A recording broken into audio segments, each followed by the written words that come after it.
ਸਤਿ ਸ਼੍ਰੀ ਅਕਾਲ, ਤੁਸੀਂ ਦੇਖ ਰਹੇ ਹੋ ਪੰਜਾਬ ਮੇਲ USA TV। ਮੈਂ ਹਾਂ ਬरुण ਕੌਰ ਮਾਨ। ਖਬਰਾਂ ਦੇ ਬੁਲੇਟਿਨ ਵਿੱਚ ਤੁਹਾਡਾ ਸਵਾਗਤ ਹੈ। ਪੇਸ਼ ਨੇ ਪਹਿਲਾਂ ਚੋਣਵੀਆਂ ਖਬਰਾਂ। 4 ਜੁਲਾਈ ਤੱਕ 70% ਅਮਰੀਕੀ ਬਾਲਗਾਂ ਨੂੰ ਕੋਰੋਨਾ ਵੈਕਸੀਨ ਦੇਣ ਦਾ ਟੀਚਾ ਵਾਈਡਨ।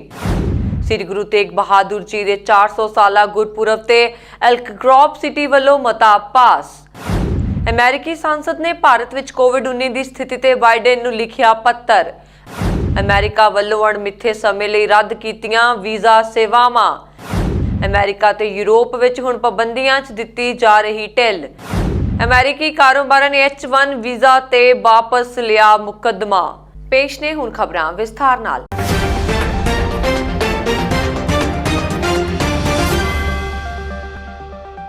ਅਮਰੀਕਾ ਦੇ ਰਾਸ਼ਟਰਪਤੀ ਜੋ ਬਾਈਡਨ ਨੇ ਕੋਰੋਨਾ ਟੀਕਾਕਰਨ ਮੁਹਿੰਮ ਨੂੰ ਲੈ ਕੇ ਇੱਕ ਨਵਾਂ ਟੀਚਾ ਰੱਖਿਆ ਹੈ। ਇਸ ਦੇ ਤਹਿਤ 4 ਜੁਲਾਈ ਤੋਂ ਪਹਿਲਾਂ 70% ਅਮਰੀਕੀ ਬਾਲਗਾਂ ਨੂੰ ਕੋਰੋਨਾ ਵੈਕਸੀਨ ਦੀ ਘੱਟੋ-ਘੱਟ ਇੱਕ ਖੁਰਾਕ ਜ਼ਰੂਰ ਦੇਣੀ ਹੈ। ਬਾਈਡਨ ਟੀਕੇ ਨੂੰ ਲੈ ਕੇ ਸਵਾਲ ਖੜੇ ਕਰਨ ਵਾਲਿਆਂ ਦੇ ਇਲਾਵਾ ਉਹਨਾਂ ਲੋਕਾਂ ਨਾਲ ਵੀ ਜੂਝ ਰਹੇ ਨੇ ਜੋ ਵੈਕਸੀਨ ਲਗਵਾਉਣ ਨੂੰ ਲੈ ਕੇ ਉਤਸ਼ਾਹਿਤ ਨਹੀਂ ਹਨ। ਅਮਰੀਕਾ ਦੇ ਜ਼ਿਆਦਾਤਰ ਸੂਬਿਆਂ ਵਿੱਚ ਟੀਕੇ ਦੀ ਮੰਗ ਵਿੱਚ ਕਮੀ ਆਈ ਹੈ। ਕੁਝ ਸੂਬੇ ਤਾਂ ਅਜਿਹੇ ਹਨ ਜਿੱਥੇ ਟੀਕੇ ਦੀਆਂ ਉਪਲਬਧ ਖੁਰਾਕਾਂ ਦੀ ਵਰਤੋਂ ਹੀ ਨਹੀਂ ਹੋ ਪਾ ਰਹੀ। ਟੀਕੇ ਨੂੰ ਲੈ ਕੇ ਲੋਕਾਂ ਵਿੱਚ ਉਤਸ਼ਾਹ ਪੈਦਾ ਕਰਨ ਦੇ ਉਦੇਸ਼ ਨਾਲ ਬਾਈਡਨ ਨੇ ਵਿਭਿੰਨ ਸੂਬਿਆਂ ਨੂੰ ਅਜਿਹੀ ਵਿਵਸਥਾ ਕਰਨ ਲਈ ਕਿਹਾ ਜਿਸ ਵਿੱਚ ਟੀਕਾਕਰਨ ਕੇਂਦਰ ਤੇ ਜਾ ਕੇ ਲੋਕ ਸਿੱਧੇ ਟੀਕਾ ਲਗਵਾ ਸਕਣ। ਬਾਈਡਨ ਪ੍ਰਸ਼ਾਸਨ ਅਜਿਹੀ ਵਿਵਸਥਾ ਵੀ ਕਰ ਰਿਹਾ ਹੈ ਜਿਸ ਦੇ ਤਹਿਤ ਜਿਹੜੇ ਸੂਬਿਆਂ ਵਿੱਚ ਟੀਕੇ ਦੀ ਮੰਗ ਘੱਟ ਹੈ ਉੱਥੋਂ ਉਹਨਾਂ ਖੁਰਾਕਾਂ ਨੂੰ ਅਜਿਹੇ ਸੂਬਿਆਂ ਵਿੱਚ ਭੇਜਿਆ ਜਾ ਰਿਹਾ ਹੈ ਜਿੱਥੇ ਇਸ ਦੀ ਮੰਗ ਵੱਧ ਹੈ। ਬਾਈਡਨ ਨੇ ਮੰਗਲਵਾਰ ਨੂੰ ਵਾਈਟ ਹਾਊਸ ਨੂੰ ਬਾਲਗਾਂ ਲਈ ਜਾਰੀ ਆਪਣੇ ਸੰਦੇਸ਼ ਵਿੱਚ ਕਿਹਾ, ਤੁਹਾਨੂੰ ਟੀਕਾ ਲਗਵਾਉਣ ਦੀ ਲੋੜ ਹੈ। ਜੇਕਰ ਤੁਹਾਡੇ ਗੰਭੀਰ ਰੂਪ ਨਾਲ ਬਿਮਾਰ ਪੈਣ ਦੀ ਸੰਭਾਵਨਾ ਘੱਟ ਹੋਵੇ ਫਿਰ ਵੀ ਸਾਵਧਾਨੀ ਵਰਤਣੀ ਚਾਹੀਦੀ ਹੈ। ਟੀਕਾ ਲਗਵਾਉਣ ਨਾਲ ਤੁਹਾਡੀ ਅਤੇ ਤੁਸੀਂ ਜਿਨ੍ਹਾਂ ਨਾਲ ਪਿਆਰ ਕਰਦੇ ਹੋ ਉਹਨਾਂ ਦੀ ਜ਼ਿੰਦਗੀ ਬਚਾਈ ਜਾ ਸਕਦੀ ਹੈ। ਸੈਕਰਾਮੈਂਟੋ ਕਾਉਂਟੀ ਦੇ ਸ਼ਹਿਰ ਐਲਕ ਗਰੋਵ ਸਿਟੀ ਵੱਲੋਂ ਸ੍ਰੀ ਗੁਰੂ ਤੇਗ ਬਹਾਦਰ ਜੀ ਦੇ 400 ਸਾਲਾ ਗੁਰਪੁਰਬ ਮੌਕੇ ਇੱਕ ਮਤਾ ਪਾਸ ਕੀਤਾ ਗਿਆ ਜਿਸ ਦੌਰਾਨ 9ਵੇਂ ਗੁਰੂ ਸ੍ਰੀ ਗੁਰੂ ਤੇਗ ਬਹਾਦਰ ਜੀ ਵੱਲੋਂ ਮਨੁੱਖੀ ਅਧਿਕਾਰਾਂ ਲਈ ਦਿੱਤੀ ਕੁਰਬਾਨੀ ਬਾਰੇ ਜ਼ਿਕਰ ਕੀਤਾ ਗਿਆ। ਇੱਕ ਪ੍ਰੋਕਲਾਮੇਸ਼ਨ ਤਿਆਰ ਕੀਤਾ ਗਿਆ ਜਿਸ ਉੱਤੇ ਸ੍ਰੀ ਗੁਰੂ ਤੇਗ ਬਹਾਦਰ ਜੀ ਦੇ 400 ਸਾਲਾ ਗੁਰਪੁਰਬ ਬਾਰੇ ਅਤੇ ਅਮਰੀਕਾ ਵਿੱਚ ਸਿੱਖਾਂ ਦੇ ਯੋਗਦਾਨ ਬਾਰੇ ਵੀ ਲਿਖਿਆ ਗਿਆ। ਇਸ ਪ੍ਰੋਕਲਾਮੇਸ਼ਨ ਤੇ ਐਲਕ ਗਰੋਵ ਸਿਟੀ ਦੀ mayor Bobby Singh Allen, vice mayor Stephanie ਨਿਊਨ, councillor member Kevin Spease, council member Patrick Hume ਅਤੇ ਕੌਂਸਲ ਮੈਂਬਰ ਡੈਰਨ ਸਿਊਨ ਦੇ ਹਸਤਾਖਰ ਹਨ। ਇਸ ਪ੍ਰੋਕਲਾਮੇਸ਼ਨ ਨੂੰ ਤਿਆਰ ਕਰਨ ਲਈ ਸਿਟੀ ਦੇ ਕਮਿਸ਼ਨਰ ਗੁਰਜਤਿੰਦਰ ਸਿੰਘ ਰੰਧਾਵਾ ਨੇ ਅਹਿਮ ਰੋਲ ਅਦਾ ਕੀਤਾ। ਇਸ ਮਤੇ ਨੂੰ ਪਾਸ ਕਰਨ ਉਪਰੰਤ ਬੌਬੀ ਸਿੰਘ ਐਲਨ ਵੱਲੋਂ ਇਸ ਨੂੰ ਗੁਰਦੁਆਰਾ ਸਾਹਿਬ ਬ੍ਰੌਡਸ਼ਾਹ ਰੋਡ ਵਿਖੇ ਪ੍ਰਬੰਧਕੀ ਕਮੇਟੀ ਨੂੰ ਭੇਂਟ ਕੀਤਾ ਗਿਆ। ਇਸ ਮੌਕੇ ਬੋਲਦਿਆਂ ਉਹਨਾਂ ਕਿਹਾ, ਸ੍ਰੀ ਗੁਰੂ ਤੇਗ ਬਹਾਦਰ ਜੀ ਨੇ ਮਨੁੱਖੀ ਅਧਿਕਾਰਾਂ ਦੀ ਹਮਾਇਤ ਵਿੱਚ ਆਪਣੀ ਕੁਰਬਾਨੀ ਦਿੱਤੀ ਸੀ। ਉਹਨਾਂ ਦੀ ਇਸ ਲਾਸਾਨੀ ਕੁਰਬਾਨੀ ਨੂੰ ਕਦੇ ਭੁਲਾਇਆ ਨਹੀਂ ਜਾ ਸਕਦਾ। ਗੁਰਦੁਆਰਾ ਸਾਹਿਬ ਵਿਖੇ 9ਵੇਂ ਪਾਤਸ਼ਾਹ ਸ੍ਰੀ ਗੁਰੂ ਤੇਗ ਬਹਾਦਰ ਜੀ ਦੇ 400 ਸਾਲਾ ਗੁਰਪੁਰਬ ਮੌਕੇ ਕੀਰਤਨ ਦਰਬਾਰ ਸਜਾਏ ਗਏ। ਇਸ ਦੌਰਾਨ ਗੁਰਬਾਣੀ ਅਤੇ ਕੀਰਤਨ ਦਾ ਪ੍ਰਵਾਹ ਅਥਾਹ ਚੱਲਿਆ। ਗੁਰਦੁਆਰਾ ਕਮੇਟੀ ਦੇ ਪ੍ਰਮੁੱਖ ਸੇਵਾਦਾਰ ਲਖਵੀਰ ਸਿੰਘ ਔਜਲਾ, ਸਕੱਤਰ ਗੁਰਿੰਦਰ ਸਿੰਘ ਲਾਡੀ, ਧੀਰਾ ਨਿੱਜਰ, ਦਵਿੰਦਰ ਸਿੰਘ ਚਾਵਰ, ਬੱਬੂ ਸੈਣੀ, ਗੁਰਜਤਿੰਦਰ ਸਿੰਘ ਰੰਧਾਵਾ ਅਤੇ ਹੋਰ ਕਮੇਟੀ ਮੈਂਬਰਾਂ ਨੇ ਇਸ ਪ੍ਰੋਕਲਾਮੇਸ਼ਨ ਨੂੰ ਪ੍ਰਾਪਤ ਕੀਤਾ। ਤੁਸੀਂ ਸਾਰਿਆਂ ਨੇ ਮੈਨੂੰ ਖੁੱਲੇ ਦਿਲ ਦੇ ਨਾਲ ਸਪੋਰਟ ਕੀਤਾ ਜਦੋਂ ਮੈਂ ਮੇਅਰ ਦੀ ਇਲੈਕਸ਼ਨ ਲੜੀ ਆ। ਤਾਂ ਤੁਹਾਡੇ ਪਿਆਰ ਦੇ ਨਾਲ, ਤੁਹਾਡੇ ਸਪੋਰਟ ਦੇ ਨਾਲ ਅਸੀਂ ਜਿੱਤੇ ਸੀਗੇ। ਤਾਂ ਮੇਰੇ ਸਾਰੇ ਖਾਨਦਾਨ ਨੂੰ, ਸਾਡੇ ਸਾਰਿਆਂ ਵੱਲੋਂ ਲੱਖ ਸ਼ੁਕਰੀਆ ਕਿ ਤੁਸੀਂ ਮੇਰਾ ਸਾਥ ਦਿੱਤਾ ਅਤੇ ਤੁਸੀਂ ਮੈਨੂੰ ਜਿਤਾਇਆ। ਤਾਂ ਅੱਜ ਅਸੀਂ ਰੈਜ਼ੋਲੂਸ਼ਨ ਇੱਥੇ ਪ੍ਰੈਜ਼ੈਂਟ ਕਰਨਾ ਚਾਹੁੰਦੇ ਹਾਂ ਬ੍ਰੈਡਸ਼ਾਹ ਗੁਰਦੁਆਰੇ ਦੇ ਵਿੱਚ। ਤਾਂ ਮੈਂ ਆਪਣੇ ਆਪ ਇੱਥੇ ਸਾਡੇ ਵੀਰ ਜੀ ਰੰਧਾਵਾ ਸਾਹਿਬ, ਉਹ ਸਾਡੀ ਸਿਟੀ ਦੇ ਵਿੱਚ ਕਮਿਸ਼ਨਰ ਹੈਗੇ, ਡਾਇਵਰਸਿਟੀ ਇਨਕਲੂਜਨ ਕਮਿਸ਼ਨਰ, ਤਾਂ ਉਹਨਾਂ ਨੇ ਵੀ ਸਾਨੂੰ ਇੱਥੇ ਸਿਟੀ ਦੇ ਵਿੱਚ ਫੋਨ ਕੀਤਾ ਕਿ ਸਾਨੂੰ ਰੈਜ਼ੋਲੂਸ਼ਨ ਦੀ ਲੋੜ ਹੈਗੀ ਹੈ ਕਿ 400 ਸਾਲ ਦੀ ਬਰਥ ਐਨੀਵਰਸਰੀ ਸਾਡੀ ਹੈਗੀ ਆ। ਤਾਂ ਮੈਨੂੰ ਖੁਸ਼ੀ ਹੋਈ ਹੈਗੀ ਆ ਕਿ ਮੈਂ ਸਿੱਖ ਹੈਗੀ ਆ। ਤਾਂ ਮੈਨੂੰ ਖੁਸ਼ੀ ਹੁੰਦੀ ਆ ਕਿ ਹਮੇਸ਼ਾ ਸਿੱਖੀ ਦਾ ਨਾਮ ਅਸੀਂ ਉੱਪਰ ਰੱਖੇ। तो ਤੁਹਾਡੇ ਲੱਖ ਸ਼ੁਕਰੀਆ ਹੈਗੀ ਆ ਮੈਨੂੰ ਸਪੋਰਟ ਦਿੱਤੀ। ਮੈਂ ਇੱਥੇ ਇੰਗਲਿਸ਼ ਦੇ ਵਿੱਚ ਪੜ੍ਹਨ ਲੱਗੀ ਆ। ਇੱਥੇ ਕੀ ਲਿਖਿਆ ਹੈਗਾ ਆ, ਇਹ ਹੈਗਾ ਆ proclamation human rights and religious freedom day Guru Tegh Bahadur 400th birth anniversary April is recognized as Human Rights and Religious Freedom Day, and on this date Sikhs throughout the world will mark the 400th anniversary of the birth of Guru Teg Bahadur, the renowned 9th Guru of Sikhism, who counts nearly 30 million devotees, including 1 million America ਦੇ ਇੱਕ ਸਾਂਸਦ ਨੇ ਜਿੱਥੇ ਭਾਰਤ ਵਿੱਚ ਕੋਵਿਡ-19 ਦੇ ਮਾਮਲਿਆਂ ਵਿੱਚ ਜ਼ਬਰਦਸਤ ਵਾਧੇ ਨੂੰ ਲੈ ਕੇ ਚਿੰਤਾ ਜ਼ਾਹਿਰ ਕਰਦਿਆਂ ਦੇਸ਼ ਦੇ ਰਾਸ਼ਟਰਪਤੀ ਜੋ ਬਾਈਡਨ ਨੂੰ ਪੱਤਰ ਲਿਖ ਕੇ ਭਾਰਤ ਨੂੰ ਮਿਲ ਰਹੀ ਅਮਰੀਕੀ ਮਦਦ ਵਧਾਉਣ ਦੀ ਅਪੀਲ ਕੀਤੀ ਹੈ। ਉੱਥੇ ਰਾਸ਼ਟਰਪਤੀ ਬਾਈਡਨ ਨੇ ਕਿਹਾ ਹੈ ਕਿ ਅਮਰੀਕਾ ਕੋਵਿਡ-19 ਦੇ ਖਿਲਾਫ ਜੰਗ ਵਿੱਚ ਭਾਰਤ ਦੀ ਪੂਰੀ ਮਦਦ ਕਰ ਰਿਹਾ ਹੈ। ਬਾਈਡਨ ਨੇ ਦੱਸਿਆ ਕਿ United States agency for international development ਵੱਲੋਂ ਵਿਤਪੋਸ਼ਿਤ ਹੁਣ ਤੱਕ 6 ਜਹਾਜ਼ ਅਮਰੀਕਾ ਤੋਂ ਭਾਰਤ ਲਈ ਰਵਾਨਾ ਹੋ ਚੁੱਕੇ ਨੇ। ਇਨ੍ਹਾਂ ਜਹਾਜ਼ਾਂ ਵਿੱਚ ਸਿਹਤ ਸਮੱਗਰੀ, ਆਕਸੀਜਨ ਸਿਲੰਡਰ, N95 ਮਾਸਕ ਅਤੇ ਹੋਰ ਜ਼ਰੂਰੀ ਦਵਾਈਆਂ ਨੇ। ਬਾਈਡਨ ਨੇ ਮੰਗਲਵਾਰ ਨੂੰ ਵਾਈਟ ਹਾਊਸ ਵਿੱਚ ਪੱਤਰਕਾਰਾਂ ਨੂੰ ਕਿਹਾ, ਅਸੀਂ ਬ੍ਰਾਜ਼ੀਲ ਦੀ ਮਦਦ ਕਰ ਰਹੇ ਹਾਂ, ਅਸੀਂ ਭਾਰਤ ਨੂੰ ਵੀ ਪ੍ਰਮੁਖਤਾ ਨਾਲ ਮਦਦ ਕਰ ਰਹੇ ਹਾਂ। ਮੈਂ ਪ੍ਰਧਾਨ ਮੰਤਰੀ ਨਰਿੰਦਰ ਮੋਦੀ ਨਾਲ ਗੱਲ ਕੀਤੀ, ਉਹਨਾਂ ਨੂੰ ਸਭ ਤੋਂ ਵੱਧ ਲੋੜਵੰਦ ਸਮੱਗਰੀ ਅਤੇ ਉਹਨਾਂ ਕਲਪੁਰਜਿਆਂ ਦੀ ਹੈ ਜਿਨ੍ਹਾਂ ਤੋਂ ਟੀਕਾ ਬਣਾਉਣ ਦਾ ਕੰਮ ਹੋ ਸਕੇ। ਅਸੀਂ ਇਹ ਚੀਜ਼ਾਂ ਉਹਨਾਂ ਨੂੰ ਭੇਜ ਰਹੇ ਹਾਂ। ਬਾਈਡਨ ਨੇ ਕਿਹਾ ਕਿ 4 ਜੁਲਾਈ ਤੱਕ ਅਮਰੀਕਾ ਐਸਟਰਾਜ਼ੈਨੇਕਾ ਟੀਕੇ ਦੀਆਂ 10% ਖੁਰਾਕਾਂ ਹੋਰ ਦੇਸ਼ਾਂ ਨੂੰ ਦੇਣ ਜਾ ਰਿਹਾ ਹੈ। ਐਸਟਰਾਜ਼ੈਨੇਕਾ ਟੀਕੇ ਦੀ ਪੂਰੀ ਦੁਨੀਆ ਵਿੱਚ ਵਰਤੋਂ ਹੋ ਰਹੀ ਹੈ ਪਰ ਇਸ ਨੂੰ ਅਮਰੀਕਾ ਵਿੱਚ ਇਜਾਜ਼ਤ ਨਹੀਂ ਮਿਲੀ। ਵਾਈਟ ਹਾਊਸ ਦੀ ਪ੍ਰੈਸ ਸਕੱਤਰ ਜੇਨ ਸਾਕੀ ਨੇ ਆਪਣੇ ਦੈਨਿਕ ਪੱਤਰਕਾਰ ਸੰਮੇਲਨ ਵਿੱਚ ਕਿਹਾ ਕਿ ਭਾਰਤ ਸਰਕਾਰ ਦੀ ਅਪੀਲ ਤੇ ਇੰਡੀਅਨ ਰੈੱਡ ਕਰਾਸ ਨੂੰ ਪਹਿਲਾਂ ਹੀ USAID ਕੁਝ ਸਮੱਗਰੀ ਮੁਹੱਈਆ ਕਰਵਾ ਚੁੱਕਾ ਹੈ। ਰਾਸ਼ਟਰਪਤੀ ਨੂੰ ਲਿਖੇ ਪੱਤਰ ਵਿੱਚ ਸਾਂਸਦ ਦਿਵਰਾ ਰਾਸ ਨੇ ਕਿਹਾ, ਪਿਛਲੇ ਕੁਝ ਹਫ਼ਤਿਆਂ ਤੋਂ ਮੈਂ ਲੋਕਾਂ ਦੀਆਂ ਮੁਸ਼ਕਲਾਂ ਦੇ ਬਾਰੇ ਸੁਣ ਰਹੀ ਹਾਂ ਜੋ ਭਾਰਤ ਵਿੱਚ ਆਪਣੇ ਪਰਿਵਾਰ ਦੇ ਮੈਂਬਰਾਂ ਦੀ ਸਿਹਤ ਅਤੇ ਸੁਰੱਖਿਆ ਨੂੰ ਲੈ ਕੇ ਡਰੇ ਹੋਏ ਹਨ। ਉਹਨਾਂ ਨੂੰ ਲੱਗਦਾ ਹੈ ਕਿ ਸਿਹਤ ਢਾਂਚਾ ਲੜਖੜਾ ਜਾਣ ਕਾਰਨ ਪੀੜਤ ਹੋਣ ਤੇ ਉਹਨਾਂ ਦੇ ਪਰਿਵਾਰਕ ਮੈਂਬਰਾਂ ਨੂੰ ਹਸਪਤਾਲ ਵਿੱਚ ਦਾਖਲ ਹੋਣ ਜਾਂ ਆਕਸੀਜਨ ਮਿਲਣ ਵਿੱਚ ਮੁਸ਼ਕਲ ਆ ਸਕਦੀ ਹੈ। ਰਾਸ ਨੇ ਆਪਣੇ ਪੱਤਰ ਵਿੱਚ ਭਾਰਤ ਨੂੰ ਤੁਰੰਤ $10 ਕਰੋੜ ਤੋਂ ਵੱਧ ਦੇ ਜ਼ਰੂਰੀ ਮੈਡੀਕਲ ਸਮਾਨ ਦੀ ਸਪਲਾਈ ਕਰਨ ਲਈ ਬਾਈਡਨ ਦਾ ਸ਼ੁਕਰੀਆ ਅਦਾ ਕੀਤਾ। ਰਾਸ ਨੇ ਬਾਈਡਨ ਨੂੰ ਕਿਹਾ ਕਿ ਜੇਕਰ ਸੰਭਵ ਹੋਵੇ ਤਾਂ ਅਮਰੀਕਾ ਕੋਲ ਮੌਜੂਦ ਟੀਕੇ ਦੀਆਂ ਵਧੀਕ ਖੁਰਾਕਾਂ ਭਾਰਤ ਨੂੰ ਮੁਹੱਈਆ ਕਰਵਾਈਆਂ ਜਾਣ। ਅਮਰੀਕਾ ਦੀ ਵਿਗਿਆਨ ਅਤੇ ਟੈਕਨੋਲੋਜੀ ਕਮੇਟੀ ਦੇ ਪ੍ਰਧਾਨ ਸਾਂਸਦ ਏਡੀ ਬਰਨੀ ਨੇ ਅਮਰੀਕਾ ਵਿੱਚ ਭਾਰਤ ਦੇ ਰਾਜਦੂਤ ਤਰਨਜੀਤ ਸਿੰਘ ਸੰਧੂ ਦੇ ਨਾਲ ਮੰਗਲਵਾਰ ਨੂੰ ਡਿਜੀਟਲ ਬੈਠਕ ਕੀਤੀ। ਬਰਨੀ ਨੇ ਕਿਹਾ, ਭਾਰਤ ਅਤੇ ਅਮਰੀਕਾ ਵਿਚਕਾਰ ਮਜ਼ਬੂਤ ਸੰਬੰਧ ਅੱਜ ਦੀਆਂ ਸਾਡੀਆਂ ਕਈ ਵੱਡੀਆਂ ਚੁਣੌਤੀਆਂ ਨਾਲ ਨਜਿੱਠਣ ਵਿੱਚ ਅਹਿਮ ਨੇ। हैदराबाद स्थित अमेरिकी वणज दूतावास जनरल ने दस्सिया कि 3 मई 2021 ਤੋਂ ਸਾਰੀਆਂ ਨਿਯਮਿਤ ਵੀਜ਼ਾ ਸੇਵਾਵਾਂ ਨੂੰ ਅਗਲੀ ਸੂਚਨਾ ਤੱਕ ਰੱਦ ਕਰ ਦਿੱਤਾ ਗਿਆ। ਇਸ ਵਿੱਚ ਸਾਰੇ ਨਿਯਮਿਤ ਗੈਰ ਪ੍ਰਵਾਸੀ ਵੀਜ਼ਾ ਇੰਟਰਵਿਊ ਦੇ ਨਾਲ-ਨਾਲ ਇੰਟਰਵਿਊ ਵੇਅਰ ਨਿਯੁਕਤੀਆਂ ਭਾਵੋ ਲੋਕ ਵੀ ਸ਼ਾਮਲ ਨੇ ਜਿਨ੍ਹਾਂ ਨੇ ਆਪਣਾ ਵੀਜ਼ਾ ਪਹਿਲਾਂ ਮਿਲੇ ਵੀਜ਼ੇ ਦੀ ਕੈਟਾਗਰੀ ਵਿੱਚ ਹੀ ਰੀਨਿਊ ਕਰ ਦਿੱਤਾ ਸੀ। ਇਸ ਦਾ ਐਲਾਨ ਹੈਦਰਾਬਾਦ ਵਿੱਚ ਮੌਜੂਦ ਅਮਰੀਕੀ ਵਣਜ ਦੂਤਾਵਾਸ ਵੱਲੋਂ 27 ਅਪ੍ਰੈਲ 2021 ਨੂੰ ਆਪਣੇ ਅਧਿਕਾਰਤ ਟਵਿੱਟਰ ਹੈਂਡਲ ਜ਼ਰੀਏ ਕੀਤਾ ਗਿਆ। ਅਮਰੀਕਾ ਵੱਲੋਂ ਇਹ ਕਦਮ ਮੌਜੂਦਾ ਕਰੋਨਾ ਹਾਲਾਤ ਨੂੰ ਦੇਖਦੇ ਹੋਏ ਚੁੱਕੇ ਗਏ ਨੇ। ਇਸ ਤੋਂ ਇਲਾਵਾ ਵਣਜ ਦੂਤਾਵਾਸ ਨੇ ਦੱਸਿਆ ਕਿ ਸਾਰੇ ਨਿਯਮਿਤ ਅਮਰੀਕੀ ਨਾਗਰਿਕ ਸੇਵਾਵਾਂ ਦੀਆਂ ਨਿਯੁਕਤੀਆਂ ਨੂੰ 27 ਅਪ੍ਰੈਲ 2021 ਤੋਂ ਅਗਲੀ ਸੂਚਨਾ ਤੱਕ ਰੱਦ ਕਰ ਦਿੱਤਾ ਗਿਆ ਹੈ। ਹਾਲਾਂਕਿ ਵਣਜ ਦੂਤਾਵਾਸ ਨੇ ਅੱਗੇ ਕਿਹਾ ਕਿ ਐਮਰਜੈਂਸੀ ਅਮਰੀਕੀ ਨਾਗਰਿਕ ਸੇਵਾਵਾਂ ਨੂੰ ਸਥਾਨਕ ਸਥਿਤੀ ਮੁਤਾਬਕ ਛੋੜ ਦਿੱਤੀ ਜਾਵੇਗੀ। ਇਸ ਦੌਰਾਨ ਅਮਰੀਕੀ ਵਣਜ ਦੂਤਾਵਾਸ ਵੱਲੋਂ ਸਾਰੀਆਂ ਐਮਰਜੈਂਸੀ ਐਪਲੀਕੇਸ਼ਨਾਂ ਨੂੰ ਤਵੱਜੋ ਦਿੱਤੀ ਜਾਏਗੀ। ਪਹਿਲਾਂ ਅਮਰੀਕਾ ਵੱਲੋਂ ਭਾਰਤ ਤੇ 4 ਮਈ ਤੋਂ यात्रा पाबंदी लगाउण दा ऐलान किया गया सी जो कि लागू हो गई। हालांकि इस यात्रा पाबंदी तो अमेरिका वल्लों विद्यार्थियों, पत्रकारां अते अध्यापकां नूं राहत दित्ती गई है।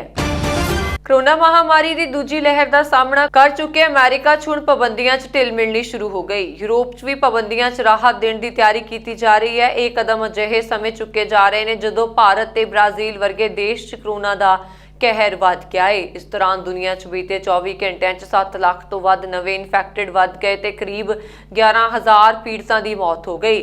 ਅਮਰੀਕਾ 'ਚ ਨਵੇਂ ਮਾਮਲਿਆਂ 'ਚ ਲਗਾਤਾਰ ਗਿਰਾਵਟ ਦਰਜ ਕੀਤੀ ਜਾ ਰਹੀ ਹੈ। ਦੇਸ਼ 'ਚ ਬੀਤੇ ਅਕਤੂਬਰ ਮਹੀਨੇ ਤੋਂ ਬਾਅਦ ਪਹਿਲੀ ਵਾਰ ਰੋਜ਼ਾਨਾ ਦੇ ਨਵੇਂ ਮਾਮਲਿਆਂ ਦੀ ਔਸਤ ਗਿਣਤੀ 50,000 ਤੋਂ ਹੇਠਾਂ ਪਹੁੰਚ ਗਈ। ਦੁਨੀਆ 'ਚ ਮਹਾਮਾਰੀ ਤੋਂ ਸਭ ਤੋਂ ਵੱਧ ਪ੍ਰਭਾਵਿਤ ਅਮਰੀਕਾ ਹੁਣ ਤੱਕ ਕੁੱਲ 3 ਕਰੋੜ 32 ਲੱਖ ਤੋਂ ਵੱਧ ਮਾਮਲੇ ਮਿਲੇ ਹਨ ਜਦਕਿ 5,91,000 ਤੋਂ ਵੱਧ ਲੋਕਾਂ ਦੀ ਮੌਤ ਹੋਈ ਹੈ। ਨਵੇਂ ਮਾਮਲਿਆਂ 'ਚ ਗਿਰਾਵਟ ਤੋਂ ਬਾਅਦ ਨਿਊਯਾਰਕ ਦੇ ਗਵਰਨਰ ਐਂਡਰਿਊ ਕਿਓਮੋ ਨੇ ਐਲਾਨ ਕੀਤਾ ਹੈ ਕਿ ਮੱਧ ਮਈ ਤੋਂ ਮੈਟਰੋ ਰੇਲ ਸੇਵਾ ਰਾਤ 'ਚ ਵੀ ਬਹਾਲ ਕਰ ਦਿੱਤੀ ਜਾਵੇਗੀ। ਇਸੇ ਤਰ੍ਹਾਂ ਕਈ ਹੋਰ ਅਮਰੀਕੀ ਸੂਬਿਆਂ 'ਚ ਵੀ ਕਦਮ ਚੁੱਕੇ ਜਾ ਰਹੇ ਨੇ।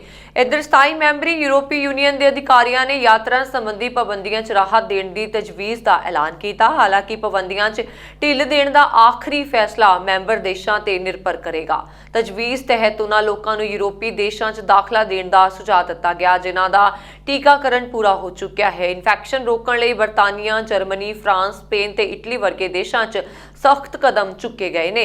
ਮਹਾਮਾਰੀ ਦੀ ਦੂਜੀ ਲਹਿਰ ਦਾ ਸਾਹਮਣਾ ਕਰਨ ਵਾਲੇ ਬਰਤਾਨੀਆ ਸਮੇਤ ਕਈ ਯੂਰਪੀ ਦੇਸ਼ਾਂ 'ਚ ਹੁਣ ਨਵੇਂ ਮਾਮਲਿਆਂ 'ਚ ਕਾਫੀ ਕਮੀ ਦੇਖੀ ਜਾ ਰਹੀ ਹੈ। ਅਮਰੀਕਾ 'ਚ 7 ਕਾਰੋਬਾਰਾਂ ਦੇ ਸਮੂਹ ਨੇ H1B ਵੀਜ਼ਾ ਮਾਮਲੇ 'ਚ ਇੱਕ ਮੁਕੱਦਮਾ ਵਾਪਸ ਲੈਣ ਦਾ ਐਲਾਨ ਕੀਤਾ। ਮਨਮਰਜ਼ੀ ਢੰਗ ਨਾਲ ਵੀਜ਼ਾ ਐਪਲੀਕੇਸ਼ਨਾਂ ਨੂੰ ਖਾਰਜ ਕੀਤੇ ਜਾਣ ਤੇ ਇਹ ਮੁਕੱਦਮਾ ਅਮਰੀਕੀ ਸਿਟੀਜ਼ਨਸ਼ਿਪ ਐਂਡ ਇਮੀਗ੍ਰੇਸ਼ਨ ਸਰਵਿਸਿਜ਼ ਖਿਲਾਫ ਕੀਤਾ ਗਿਆ। ਹੁਣ ਇਹ ਸੰਘੀ ਏਜੰਸੀ ਐਪਲੀਕੇਸ਼ਨਾਂ ਨੂੰ ਸਵੀਕਾਰ ਕਰਨ ਲਈ ਤਿਆਰ ਹੋ ਗਈ ਹੈ। ਅਮਰੀਕੀ ਇਮੀਗ੍ਰੇਸ਼ਨ ਕੌਂਸਲ ਨੇ ਇਹਨਾਂ ਕਾਰੋਬਾਰੀਆਂ ਵੱਲੋਂ ਪਿਛਲੀ ਮਾਰਚ ਵਿੱਚ ਮੈਸਾਚੂਸੇਟਸ ਦੀ ਜ਼ਿਲ੍ਹਾ ਅਦਾਲਤ 'ਚ ਮੁਕੱਦਮਾ ਕੀਤਾ। ਇਸ 'ਚ ਸੰਘੀ ਏਜੰਸੀ USCIS ਦੇ ਉਸ ਫੈਸਲੇ ਨੂੰ ਚੁਣੌਤੀ ਦਿੱਤੀ ਗਈ ਸੀ ਜਿਸ ਵਿੱਚ ਪਿਛਲੇ ਸਾਲ 1 ਅਕਤੂਬਰ ਤੋਂ ਦਾਖਲ ਕੀਤੇ ਗਏ H1B ਵੀਜ਼ਾ ਐਪਲੀਕੇਸ਼ਨਾਂ ਨੂੰ ਖਾਰਜ ਕਰ ਦਿੱਤਾ ਗਿਆ ਸੀ। ਨਾਲ ਹੀ ਕੋਰਟ ਤੋਂ ਏਜੰਸੀ ਨੂੰ ਨਿਰਪੱਖ ਪ੍ਰਕਿਰਿਆ ਅਪਣਾਉਣ ਦਾ ਆਦੇਸ਼ ਦੇਣ ਦੀ ਮੰਗ ਕੀਤੀ ਗਈ ਸੀ। ਅਮਰੀਕੀ ਇਮੀਗ੍ਰੇਸ਼ਨ ਕੌਂਸਲ ਨੇ ਇੱਕ ਬਿਆਨ 'ਚ ਦੱਸਿਆ ਕਿ USCIS ਦੁਆਰਾ ਐਪਲੀਕੇਸ਼ਨਾਂ ਨੂੰ ਮਨਜ਼ੂਰ ਕਰ ਦਿੱਤੇ ਜਾਣ ਤੋਂ ਬਾਅਦ ਮੁਕੱਦਮਾ ਵਾਪਸ ਲੈ ਲਿਆ ਗਿਆ ਹੈ। ਕੋਵਿਡ-19 ਲਾਗ ਦੇ ਸਭ ਤੋਂ ਬੁਰੇ ਪੜਾਅ ਦਾ ਸਾਹਮਣਾ ਕਰ ਰਹੇ ਭਾਰਤ ਤੋਂ ਆਉਣ ਵਾਲੇ ਲੋਕਾਂ ਲਈ ਅਮਰੀਕੀ ਰਾਸ਼ਟਰਪਤੀ ਜੋ ਬਾਈਡਨ ਦੁਆਰਾ ਐਲਾਨ ਕੀਤੀ ਗਈ ਯਾਤਰਾ ਪਾਬੰਦੀ ਮੰਗਲਵਾਰ ਨੂੰ ਲਾਗੂ ਹੋ ਗਈ। US ਦੇ ਰਾਸ਼ਟਰਪਤੀ ਜੋ ਬਾਈਡਨ ਨੇ ਸ਼ੁੱਕਰਵਾਰ ਨੂੰ ਇੱਕ ਮੈਨੀਫੈਸਟੋ ਜਾਰੀ ਕਰਕੇ ਪਿਛਲੇ 14 ਦਿਨਾਂ ਤੋਂ ਭਾਰਤ ਵਿੱਚ ਰਹਿ ਰਹੇ ਉਹਨਾਂ ਲੋਕਾਂ ਦੇ ਅਮਰੀਕਾ ਆਉਣ ਤੇ ਪਾਬੰਦੀ ਲਗਾ ਦਿੱਤੀ ਹੈ ਜੋ ਅਮਰੀਕਾ ਦੇ ਨਾਗਰਿਕ ਨਹੀਂ ਹਨ। ਅਜਿਹਾ ਫੈਸਲਾ ਭਾਰਤ ਵਿੱਚ ਕੋਵਿਡ-19 ਦੇ ਫੈਲਣ ਕਾਰਨ ਕੀਤਾ ਗਿਆ ਸੀ। ਅਮਰੀਕਾ ਨੇ ਆਪਣੇ ਨਾਗਰਿਕਾਂ, ਗ੍ਰੀਨ ਕਾਰਡ ਧਾਰਕਾਂ, ਉਹਨਾਂ ਦੇ ਗੈਰ ਅਮਰੀਕੀ ਪਤੀ ਪਤਨੀ ਅਤੇ 21 ਸਾਲ ਤੋਂ ਘੱਟ ਉਮਰ ਦੇ ਬੱਚਿਆਂ ਸਮੇਤ ਵੱਖ-ਵੱਖ ਸ਼੍ਰੇਣੀਆਂ ਨੂੰ ਇਸ ਯਾਤਰਾ ਪਾਬੰਦੀ ਤੋਂ ਛੋਟ ਦਿੱਤੀ ਗਈ ਹੈ। ਇਹ ਯਾਤਰਾ ਪਾਬੰਦੀਆਂ ਅਣਮਿੱਥੇ ਸਮੇਂ ਲਈ ਲਾਗੂ ਕਰ ਦਿੱਤੀਆਂ ਗਈਆਂ ਨੇ ਅਤੇ ਇਸ ਸੰਬੰਧ ਵਿੱਚ ਰਾਸ਼ਟਰਪਤੀ ਦੇ ਅਗਲੇ ਮੈਨੀਫੈਸਟੋ ਦੁਆਰਾ ਹੀ ਇਸ ਨੂੰ ਖਤਮ ਕੀਤਾ ਜਾ ਸਕਦਾ ਹੈ। ਸਿਹਤ ਅਤੇ ਮਨੁੱਖੀ ਸੇਵਾਵਾਂ ਵਿਭਾਗ ਦੇ ਅਧੀਨ ਬਿਮਾਰੀ ਕੰਟਰੋਲ ਅਤੇ ਰੋਕਥਾਮ ਕੇਂਦਰਾਂ ਦੀ ਸਲਾਹ ਤੇ ਇਹ ਫੈਸਲਾ ਲਿਆ ਗਿਆ। ਵਿਦਿਆਰਥੀਆਂ, ਵਿਦਿਅਕ ਅਤੇ ਪੱਤਰਕਾਰਾਂ ਸਮੇਤ ਵੱਖ-ਵੱਖ ਕਲਾਸਾਂ ਦੇ ਲੋਕਾਂ ਨੂੰ ਇਸ ਯਾਤਰਾ ਪਾਬੰਦੀ ਤੋਂ ਛੋਟ ਦਿੱਤੀ ਗਈ ਹੈ। ਅਮਰੀਕੀ ਵਿਦੇਸ਼ ਵਿਭਾਗ ਦੇ ਇਸ ਘੋਸ਼ਣਾ ਜਾਰੀ ਹੋਣ ਤੋਂ ਬਾਅਦ ਕਿਹਾ ਗਿਆ ਹੈ ਕਿ ਪ੍ਰਭਾਵਿਤ ਦੇਸ਼ਾਂ ਵਿੱਚ ਵਿਦਿਆਰਥੀਆਂ, ਵਿਦਿਅਕ ਪੱਤਰਕਾਰਾਂ ਅਤੇ ਕੋਵਿਡ-19 ਪਾਬੰਦੀਆਂ ਕਾਰਨ ਪ੍ਰਭਾਵਿਤ ਦੇਸ਼ਾਂ 'ਚ ਬੁਨਿਆਦੀ ਢਾਂਚਾ ਸੰਬੰਧੀ ਅਹਿਮ ਸਹਿਯੋਗ ਮੁਹੱਈਆ ਕਰਵਾਉਣ ਵਾਲੇ ਲੋਕਾਂ ਨੂੰ ਇਸ ਪਾਬੰਦੀ ਤੋਂ ਛੋਟ ਦਿੱਤੀ ਗਈ ਹੈ।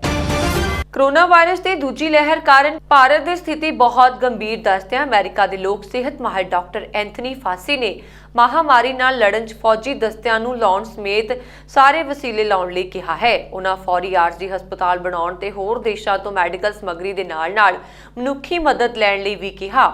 ਡਾਕਟਰ ਫਾਸੀ ਅਮਰੀਕੀ ਰਾਸ਼ਟਰਪਤੀ ਜੋ ਬਾਈਡਨ ਨੇ ਮੁੱਖ ਮੈਡੀਕਲ ਸਲਾਹਕਾਰ ਵੀ ਨੇ। ਇੱਕ ਵਿਸ਼ੇਸ਼ ਮੁਲਾਕਾਤ ਵਿੱਚ ਉਹਨਾਂ ਨੇ ਦੇਸ਼ ਪੱਧਰੀ ਲਾਕਡਾਊਨ ਲਾਉਣ ਦਾ ਵੀ ਸੁਝਾਅ ਦਿੱਤਾ। ਉਹਨਾਂ ਨੇ ਕਿਹਾ ਕਿ ਇਹ ਜ਼ਰੂਰੀ ਨਹੀਂ ਹੈ ਕਿ ਇਹ ਲਾਕਡਾਊਨ 6 ਮਹੀਨਿਆਂ ਦਾ ਹੀ ਹੋਵੇ, ਕੁਝ ਹਫ਼ਤਿਆਂ ਦਾ ਵੀ ਹੋ ਸਕਦਾ ਹੈ, ਪਰ ਇਨਫੈਕਸ਼ਨ ਦੀ ਨਿਰੰਤਰਤਾ ਤੇ ਪ੍ਰਸਾਰ ਰੋਕਣ ਲਈ ਬਹੁਤ ਜ਼ਰੂਰੀ ਹੈ।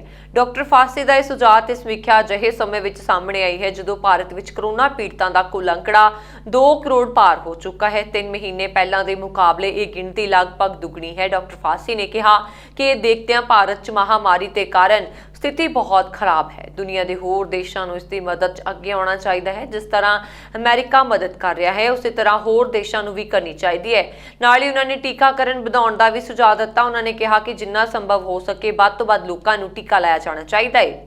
ਇਸ ਕੰਮ 'ਚ ਉਹਨਾਂ ਨੇ ਭਾਰਤ 'ਚ ਵਿਕਸਿਤ ਵੈਕਸੀਨ ਤੋਂ ਇਲਾਵਾ ਹੋਰ ਦੇਸ਼ਾਂ ਤੋਂ ਵੀ ਇਸ ਦੀ ਦਰਾਮਦ ਕਰਨ ਦਾ ਸੁਝਾਅ ਦਿੱਤਾ ਹੈ। ਨਿਊਯਾਰਕ 'ਚ ਬਰੁਕਲਿਨ ਦੇ ਇੱਕ ਹੋਟਲ 'ਚ ਇੱਕ ਸਿਆਹ ਫਾਰਮ ਨੇ ਇੱਕ ਸਿੱਖ ਨੌਜਵਾਨ ਤੇ ਹਥੌੜੇ ਨਾਲ ਹਮਲਾ ਕਰ ਦਿੱਤਾ ਅਤੇ ਉਹ ਉਸ ਤੇ ਚਲਾਉਂਦੇ ਹੋਏ ਬੋਲਿਆ, ਮੈਂ ਤੈਨੂੰ ਪਸੰਦ ਨਹੀਂ ਕਰਦਾ ਅਤੇ ਤੇਰੇ ਸਰੀਰ ਦਾ ਰੰਗ ਵੀ ਮੇਰੇ ਸਰੀਰ ਵਰਗਾ ਨਹੀਂ ਹੈ।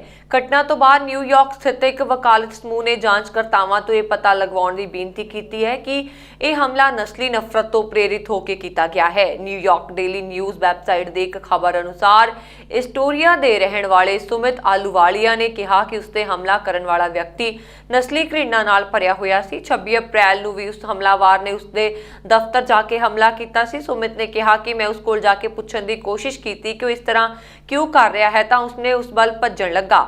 ਉਸਨੇ ਹਮਲਾਵਰ ਨੂੰ ਕਿਹਾ, ਕੀ ਹੋਇਆ, ਤੂੰ ਤਾਂ ਮੇਰਾ ਭਰਾ ਵਰਗਾ ਹੈ। ਮਿਲੀ ਜਾਣਕਾਰੀ ਅਨੁਸਾਰ ਇਸ ਤੋਂ ਬਾਅਦ ਹਮਲਾਵਰ ਨੇ ਕਿਹਾ, ਮੈਂ ਤੈਨੂੰ ਨਫ਼ਰਤ ਕਰਦਾ ਹਾਂ। ਫਿਰ ਉਸਨੇ ਸਮਿਥ ਦੇ ਸਿਰ ਤੇ ਹਥੌੜੇ ਨਾਲ ਵਾਰ ਕਰਨੇ ਸ਼ੁਰੂ ਕਰ ਦਿੱਤੇ ਤੇ ਉਸ ਤੋਂ ਬਾਅਦ ਫਰਾਰ ਹੋ ਗਿਆ। ਪੁਲਿਸ ਨੇ ਸ਼ੱਕੀ ਤਸਵੀਰਾਂ ਜਾਰੀ ਕੀਤੀਆਂ ਨੇ, ਤਲਾਸ਼ ਵੀ ਕੀਤੀ ਜਾ ਰਹੀ ਹੈ। ਯਾਹੂ ਕਦੀ ਦੁਨੀਆ ਦਾ ਨੰਬਰ 1 ਸਰਚ ਇੰਜਨ ਸੀ, ਪਰ ਗੂਗਲ ਨੇ ਹੌਲੀ-ਹੌਲੀ ਇਸ ਦੀ ਬਾਦਸ਼ਾਹਤ ਪੂਰੀ ਤਰ੍ਹਾਂ ਖਤਮ ਕਰ ਦਿੱਤੀ। ਹੁਣ ਮਾਈਕਰੋਸਾਫਟ ਕਾਰਪ ਨੇ ਯਾਹੂ ਇੰਕ ਨੂੰ ਖਰੀਦਣ ਲਈ $44.6 ਬਿਲੀਅਨ ਦਾ ਆਫਰ ਕੀਤਾ ਹੈ। ਇਸ ਡੀਲ ਦੇ ਦਮ ਤੇ ਇਹ ਦੋਵੇਂ ਕੰਪਨੀਆਂ ਗੂਗਲ ਲਈ ਚੁਣੌਤੀ ਖੜੀ ਕਰ ਸਕਦੀਆਂ ਨੇ। ਯਾਹੂ ਨੇ ਕਿਹਾ ਕਿ ਉਸ ਦਾ ਬੋਰਡ ਇਸ ਆਫਰ ਦਾ ਮੁਲਾਂਕਣ ਕਰੇਗਾ। 70 ਕਰੋੜ ਯੂਜ਼ਰਸ ਬੇਸ ਵਾਲੀ ਯਾਹੂ ਦੇ ਸ਼ੇਅਰ ਦੀ ਕੀਮਤ ਲਗਭਗ 48% ਵੱਧ ਕੇ $28.33 ਹੋ ਗਈ ਹੈ। ਇਹ ਪਹਿਲੀ ਵਾਰ ਨਹੀਂ ਹੈ ਜਦੋਂ ਮਾਈਕਰੋਸਾਫਟ ਨੇ ਯਾਹੂ ਨੂੰ ਖਰੀਦਣ ਦੀ ਪੇਸ਼ਕਸ਼ ਕੀਤੀ ਹੋਵੇ, ਸਗੋਂ 2008 ਤੋਂ ਉਹ ਲਗਾਤਾਰ ਇਸ ਦੀ ਕੋਸ਼ਿਸ਼ ਕਰ ਰਹੇ ਨੇ। ਮਾਈਕਰੋਸਾਫਟ ਨੇ ਯਾਹੂ ਬੋਰਡ ਨੂੰ ਇੱਕ ਲੈਟਰ ਲਿਖਿਆ ਹੈ ਜਿਸ ਵਿੱਚ ਉਸਨੇ ਪ੍ਰਤੀ ਸ਼ੇਅਰ $31 ਨਕਦ ਅਤੇ ਸਟਾਕ ਦੀ ਪੇਸ਼ਕਸ਼ ਕੀਤੀ ਹੈ। ਜੇ ਇਹ ਡੀਲ ਹੁੰਦੀ ਹੈ ਤਾਂ ਲੋਕਾਂ ਨੂੰ ਕਈ ਤਰ੍ਹਾਂ ਦੇ ਫਾਇਦੇ ਹੋ ਸਕਦੇ ਨੇ। ਬਾਲੀਵੁੱਡ ਅਦਾਕਾਰਾ ਕੰਗਨਾ ਰਣੌਤ ਦਾ ਟਵਿੱਟਰ ਅਕਾਊਂਟ ਲਗਾਤਾਰ ਕੀਤੇ ਜਾ ਰਹੇ ਵਿਵਾਦਿਤ ਟਵੀਟਾਂ ਕਾਰਨ ਬੰਦ ਕਰ ਦਿੱਤਾ ਗਿਆ। ਇਸ ਸੰਬੰਧੀ ਟਵਿੱਟਰ ਦੇ ਬੁਲਾਰੇ ਨੇ ਕਿਹਾ ਕਿ ਟਵਿੱਟਰ ਨੇ ਬਾਰ-ਬਾਰ ਨਿਯਮਾਂ ਦੀਆਂ ਧੱਜੀਆਂ ਉਡਾਉਣ ਕਾਰਨ ਅਦਾਕਾਰਾ ਦੇ ਅਕਾਊਂਟ ਨੂੰ ਬੰਦ ਕਰ ਦਿੱਤਾ। ਬੁਲਾਰੇ ਨੇ ਕਿਹਾ ਕਿ ਨਫ਼ਰਤ ਫੈਲਾਉਣ ਵਾਲੀ ਨੀਅਤ ਤੇ ਕਿਸੇ ਨੂੰ ਬਦਨਾਮ ਕਰਨ ਵਾਲੇ ਰਵੱਈਏ ਕਾਰਨ ਇਸ ਖਾਤੇ ਤੇ ਫਿਲਹਾਲ ਰੋਕ ਲਗਾ ਦਿੱਤੀ ਗਈ ਹੈ। ਜ਼ਿਕਰਯੋਗ ਹੈ ਕਿ ਬੰਗਾਲ ਚੋਣਾਂ 'ਚ ਭਾਜਪਾ ਦੀ ਹਾਰ ਤੇ ਭੜਕੀ ਕੰਗਨਾ ਰਣੌਤ ਲਗਾਤਾਰ ਵਿਵਾਦਿਤ ਟਵੀਟ ਕਰ ਰਹੀ ਸੀ। ਅਜਿਹੇ 'ਚ ਕੰਗਨਾ ਦੇ ਕੁਝ ਟਵੀਟਾਂ ਨੂੰ ਟਵਿੱਟਰ ਯੂਜ਼ਰ ਬੇਹੱਦ ਇਤਰਾਜ਼ਯੋਗ ਤੇ ਹਿੰਸਾ ਵਾਲੇ ਦੱਸ ਰਹੇ ਸਨ। ਮੰਗਲਵਾਰ 4 ਮਈ ਨੂੰ ਵੀ ਕੰਗਨਾ ਨੇ ਇੱਕ ਇਤਰਾਜ਼ਯੋਗ ਟਵੀਟ ਕੀਤਾ ਸੀ ਜਿਸ ਵਿੱਚ ਉਹਨਾਂ ਮਮਤਾ ਬੈਨਰਜੀ ਖਿਲਾਫ ਇਤਰਾਜ਼ ਸ਼ਬਦਾਵਲੀ ਦੀ ਵਰਤੋਂ ਕੀਤੀ। ਇਸ ਸੰਬੰਧੀ ਟਵਿੱਟਰ ਨੇ ਕਿਹਾ ਕਿ ਕੰਗਨਾ ਲਗਾਤਾਰ ਟਵਿੱਟਰ ਦੀ ਹੈਟਫੁਲ ਕੰਡਕਟ ਪਾਲਿਸੀ ਦਾ ਉਲੰਘਣਾ ਕਰ ਰਹੀ ਸੀ, ਜਿਸ ਕਾਰਨ ਕੰਗਨਾ ਦਾ ਅਕਾਊਂਟ ਬੰਦ ਕਰਨਾ ਪਿਆ। ਲਾਸ ਏਂਜਲਸ ਦੇ ਮੇਅਰ ਐਰਿਕ ਗਾਰੇਸਟੀ ਨੂੰ ਭਾਰਤ 'ਚ ਅਮਰੀਕਾ ਦਾ ਰਾਜਦੂਤ ਨਿਯੁਕਤ ਕੀਤਾ ਜਾ ਸਕਦਾ ਹੈ। ਅਮਰੀਕੀ ਰਾਸ਼ਟਰਪਤੀ ਜੋ ਬਾਈਡਨ ਇਸ ਫੈਸਲੇ ਤੇ ਵਿਚਾਰ ਕਰ ਰਹੇ ਨੇ। ਸਮਾਚਾਰ ਏਜੰਸੀ ANI ਨੇ ਅਮਰੀਕੀ ਮੀਡੀਆ ਦੇ ਹਵਾਲੇ ਤੇ ਜਾਣਕਾਰੀ ਦਿੱਤੀ ਹੈ। ਅਮਰੀਕੀ ਮੀਡੀਆ ਅਨੁਸਾਰ ਅਮਰੀਕਾ ਦੇ ਰਾਸ਼ਟਰਪਤੀ ਜੋ ਬਾਈਡਨ ਲਾਸ ਏਂਜਲਸ ਦੇ ਮੇਅਰ ਐਰਿਕ ਗਾਰਸੇਟੀ ਨੂੰ ਭਾਰਤ 'ਚ ਨਵਾਂ ਰਾਜਦੂਤ ਨਿਯੁਕਤ ਕਰਨ ਤੇ ਵਿਚਾਰ ਕਰ ਰਹੇ ਨੇ। ਅਮਰੀਕਾ ਦੇ ਰਾਸ਼ਟਰਪਤੀ ਜੋ ਬਾਈਡਨ ਨੇ ਭਾਰਤ ਵਿੱਚ ਕੋਵਿਡ-19 ਸੰਕਰਮਣ ਦੇ ਕਾਰਨ ਪੈਦਾ ਹੋਏ ਸੰਕਟ ਦੌਰਾਨ ਆਪਣੇ ਅੰਤਰਿਮ ਰਾਜਦੂਤ ਦੇ ਤੌਰ ਤੇ ਡੈਨੀਅਲ ਸਮਿਥ ਨੂੰ ਭਾਰਤ ਭੇਜਣ ਦਾ ਫੈਸਲਾ ਕੀਤਾ ਤਾਂ ਕਿ ਦੋਵੇਂ ਦੇਸ਼ਾਂ ਵਿਚਕਾਰ ਸਹਿਯੋਗ ਵਧਾਇਆ ਜਾ ਸਕੇ। ਅਮਰੀਕਾ ਦੇ ਵਿਦੇਸ਼ ਮੰਤਰਾਲੇ ਨੇ ਕਿਹਾ ਕਿ ਹਾਲ ਹੀ ਵਿੱਚ ਕੇਅਰਟੇਕਰ ਵਿਦੇਸ਼ ਮੰਤਰੀ ਦੇ ਤੌਰ ਤੇ ਸੇਵਾਵਾਂ ਦੇ ਚੁੱਕੇ ਨੇ। ਵਿਦੇਸ਼ ਸੇਵਾ ਸੰਸਥਾਨ ਦੇ ਨਿਰਦੇਸ਼ਕ ਰਾਜਦੂਤ ਡੈਨੀਅਲ ਸਮਿਥ ਭਾਰਤ ਵਿੱਚ ਅਮਰੀਕੀ ਦੂਤਾਵਾਸ ਦੇ ਅੰਤਰਿਮ ਪ੍ਰਮੁੱਖ ਦੇ ਤੌਰ ਤੇ ਸੇਵਾਵਾਂ ਦੇਣ ਲਈ ਨਵੀਂ ਦਿੱਲੀ ਰਵਾਨਾ ਵੀ ਹੋਣਗੇ।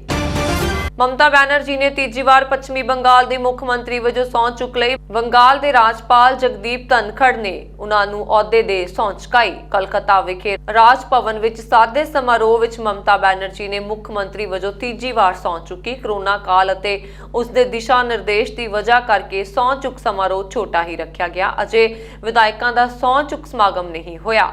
ਮਮਤਾ ਬੈਨਰਜੀ ਨੇ ਇਕੱਲੇ ਹੀ ਸਹੁੰ ਚੁੱਕੀ ਹੈ, ਉਹਨਾਂ ਨਾਲ ਕਿਸੇ ਵੀ ਮੰਤਰੀ ਨੇ ਸਹੁੰ ਨਹੀਂ ਚੁੱਕੀ। ਇਸ ਦੌਰਾਨ ਮੰਚ ਤੇ ਮਮਤਾ ਬੈਨਰਜੀ ਅਤੇ ਰਾਜਪਾਲ ਜਗਦੀਪ ਧਨਖੜ ਹੀ ਨਜ਼ਰ ਆਏ। ਇਸ ਸਹੁੰ ਚੁੱਕ ਸਮਾਗਮ ਵਿੱਚ TMT ਦੇ ਚੁਣਾਵੀ ਰਣਨੀਤੀਕਾਰਨ ਰਹੇ ਪ੍ਰਸ਼ਾਦ ਕਿਸ਼ੋਰ ਮੌਜੂਦ ਰਹੇ। ਇਸ ਤੋਂ ਇਲਾਵਾ ਮਮਤਾ ਦੇ ਭਤੀਜੇ ਅਭਿਸ਼ੇਕ ਬੈਨਰਜੀ, ਪ੍ਰਦੀਪ ਭੱਟਾਚਾਰੀਆ ਅਤੇ ਕੁਝ TMC ਵਿਧਾਇਕ ਇਸ ਸਮਾਰੋਹ 'ਚ ਪਹੁੰਚੇ। ਭਾਜਪਾ ਨੇ ਸਮਾਰੋਹ ਦਾ ਬਾਈਕਾਟ ਕੀਤਾ ਤੇ ਕਈ ਉਦਯੋਗਪਤੀ ਸਮਾਰੋਹ ਦਾ ਹਿੱਸਾ ਨਹੀਂ ਬਣੇ। ਸਹੁੰ ਚੁੱਕਣ ਮਗਰੋਂ ਮਮਤਾ ਬੈਨਰਜੀ ਨੇ ਕਿਹਾ ਕਿ ਕੋਰੋਨਾ ਵਾਇਰਸ ਖਿਲਾਫ ਉਹਨਾਂ ਦੀ ਲੜਾਈ ਜਾਰੀ ਰਹੇਗੀ। ਨਾਲ ਹੀ ਉਹਨਾਂ ਨੇ ਕਿਹਾ ਕਿ ਹਿੰਸਾ ਦੀ ਘਟਨਾ ਬਰਦਾਸ਼ਤ ਨਹੀਂ ਹੋਵੇਗੀ ਅਤੇ ਅਜਿਹਾ ਕਰਨ ਵਾਲਿਆਂ ਤੇ ਸਖਤ ਕਾਰਵਾਈ ਕੀਤੀ ਜਾਵੇਗੀ। ਭਾਰਤ ਵਿੱਚ ਕੋਵਿਡ-19 ਕਾਰਨ ਰਿਕਾਰਡ 3780 ਮੌਤਾਂ ਤੋਂ ਬਾਅਦ ਇਸ ਬਿਮਾਰੀ ਨਾਲ ਆਪਣੀ ਜਾਨ ਗਵਾਉਣ ਵਾਲੇ ਲੋਕਾਂ ਦੀ ਗਿਣਤੀ 2,26,188 ਹੋ ਗਈ ਹੈ, ਜਦੋਂ ਕਿ ਇੱਕ ਦਿਨ ਵਿੱਚ 3,82,315 ਨਵੇਂ ਮਰੀਜ਼ ਸਾਹਮਣੇ ਆਏ ਨੇ। ਕੇਂਦਰੀ ਸਿਹਤ ਮੰਤਰਾਲੇ ਨੇ ਕਿਹਾ ਕਿ ਇਹਨਾਂ ਨਵੇਂ ਮਾਮਲਿਆਂ ਤੋਂ ਬਾਅਦ ਕੋਵਿਡ-19 ਮਰੀਜ਼ਾਂ ਦੀ ਕੁੱਲ ਗਿਣਤੀ ਵੱਧ ਕੇ 2,06,65,148 ਹੋ ਗਈ ਹੈ। ਕੋਰੋਨਾ ਕਾਰਨ ਪੰਜਾਬ ਵਿੱਚ 173 ਮੌਤਾਂ ਤੋਂ ਬਾਅਦ ਰਾਜ ਵਿੱਚ ਵਾਇਰਸ ਕਾਰਨ ਮਰਨ ਵਾਲਿਆਂ ਦੀ ਗਿਣਤੀ 9,645 ਹੋ ਗਈ ਹੈ। ਇਹ ਸਨ ਹੁਣ ਤੱਕ ਦੀਆਂ ਖਬਰਾਂ। ਮੈਨੂੰ ਬਰੁਣ ਕੌਰ ਮਾਨ ਨੂੰ ਦਿਓ ਆ ਗਿਆ। ਹੋਰ ਖਬਰਾਂ ਦੇ ਲਈ ਸਾਡਾ YouTube ਚੈਨਲ ਪੰਜਾਬ ਮੇਲ USA TV ਨੂੰ ਸਬਸਕ੍ਰਾਈਬ ਕਰੋ। ਸਤਿ ਸ਼੍ਰੀ ਅਕਾਲ।